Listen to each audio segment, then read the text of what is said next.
খেজুর গাছ কেন শুধু শীতকালে রস দেয়, গ্রীষ্মকালে নয়? এই প্রশ্নেরই জবাব খুঁজব আজ আমরা। খেজুর গাছকে বলা হয় পৃথিবীর একমাত্র ক্ষত বৃক্ষ। প্রশ্ন হতে পারে শুধুমাত্র শীতের সময় কেন খেজুরের মিষ্টি রস পাওয়া যায়, অন্য ঋতুতে নয় কেন? একটু বলি, বর্ষাকালে মাটিতে প্রচুর পরিমাণে রস থাকে আর খেজুর গাছ মূলের মাধ্যমে অধিক পানি শোষণ করে, ফলে পাতায় বেশি পরিমাণে খাদ্য উৎপাদন করতে পারে। ঠিক তার উল্টোটা ঘটে হচ্ছে শীতকালে, পানি কম থাকে আর পাতায় কম পরিমাণে খাদ্য উৎপাদন করা হয়। তাই শীতকে উপলক্ষ করে খেজুর গাছ আগে থেকেই অধিক পরিমাণে খাবার নিজের মধ্যে স্টার্চ রূপে মজুত রাখে। তারপর যখন ঠান্ডা পড়া শুরু হয়, খেজুর গাছের শরীর থেকে বিশেষ এক ধরনের এনজাইম ক্ষরণ শুরু হয়।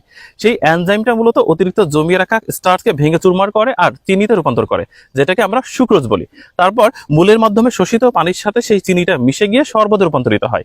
আর যেহেতু মূলের মাধ্যমে শোষিত পানি উপরের দিকে ধাবিত হয়, তাই খেজুর গাছের উপরে যদি কোনো জায়গায় ক্ষত থাকে, সেই ক্ষত বা কাটা জায়গা থেকেই রস চুইয়ে পড়ে। এটাই মূলত আসল কাহিনী, এজন্য এটাকে ক্ষতবৃক্ষ বলা হয়। একটা খেজুর গাছের বয়স 5 বছর হলেই মাত্র রস দিতে পারে, এবং একটা পূর্ণবয়স্ক খেজুর গাছ একটা মৌসুমে 150 থেকে 160 লিটার রস দিতে পারে।